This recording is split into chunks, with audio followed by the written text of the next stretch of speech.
আসসালামু আলাইকুম রহমতুল্লাহি ওয়া বারাকাতুহু। প্রিয় দেশ ও দেশের বাইরে থেকে যারা আমার এই ভিডিওটা দেখতেছেন সবাইকে আন্তরিক শুভেচ্ছা ও অভিনন্দন জানিয়ে আজকের ভিডিওটা শুরু করেছি। জামাতের এক এমপি তার স্ত্রীর নামে 2.5 কোটি টাকা লোন নিয়েছেন ইসলামী ব্যাংক থেকে। আর এই লোন বা তারা কিভাবে শোধ করবে? যদি প্রতি মাসে 2 লাখ টাকা করে লোন দেয়, কিস্তি দেয়, তাও তো তার 10 বছর সময় লাগবে।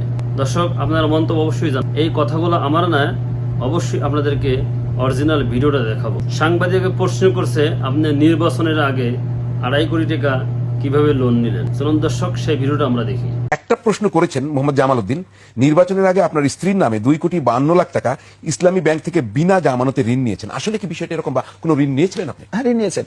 আমার ওয়াইফ একজন চক্ষু বিশেষজ্ঞ ডাক্তার, অত্যন্ত নিয়ম মেনে এ ব্যাপারে ব্যাংক থেকে সে লোন নিয়েছে, হোম লোন নিয়েছে, খুবই স্বাভাবিক প্রক্রিয়ায়।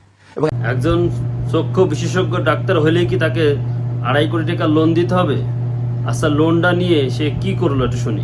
একটা ব্যাংক থেকে একজন আই স্পেশালিস্ট, তার এই 2 কোটি টাকার লোন নেওয়াটা তো কোনো আলোচনার মধ্যে আসার কথা না। এটা একেবারে নিতান্তই ব্যক্তিগত প্রতিহিংসা থেকে ব্যবহার করেছে। দর্শক দেখলেন, 2 কোটি টাকা 2.5 কোটি টাকার লোন নিয়েছে, এটা কোনো আলোচনার বিষয় না। সামান্য 2.5 কোটি টাকা তার কাছে সামান্য মনে হচ্ছে। দর্শক, আমরা যদি লোন নিতে যাই, আমি ইসলামী ব্যাংকের লোন নেওয়ার জন্য জিজ্ঞাসা করছিলাম, ভাই কিছু লোন নিব, কি করা যায় ঘর করার জন্য? তো ওনারা আমাকে বলল, টাকা দেওয়া যাবে না, আপনি যদি ঘর করেন তাহলে আমরা মাল সামানা কিনে দিব। তাহলে ইনাকে 2 কোটি টাকা 2.5 কোটি টাকা কিভাবে লোন দিল?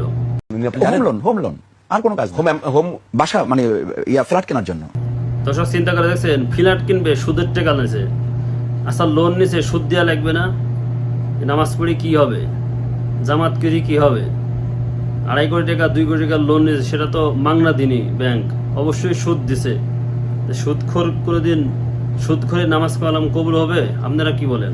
ফ্ল্যাট কেনার টাকা না, আপনি তো একদম নির্বাচনের আগে তো না, নির্বাচনের আগে খরচ হয়েছে না, প্রশ্নই নাই। নির্বাচনের টাকা খরচ আমার খরচ করতে হয় নাই, লোকজন খরচ করেছে। হ্যাঁ, দরবেশ লোক সবাই খরচ করেছে, নির্বাচনের আগে দিছে, খরচ করছে সে। দর্শক, এই ভিডিওটা দেখে কি বুঝলেন?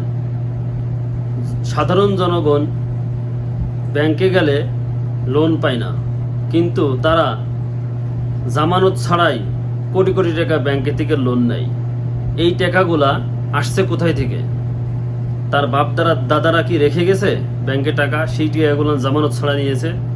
আর সাধারণ জনগণ যদি লোন নিতে যায়, তারা ভোগান্তির শেষ থাকে না।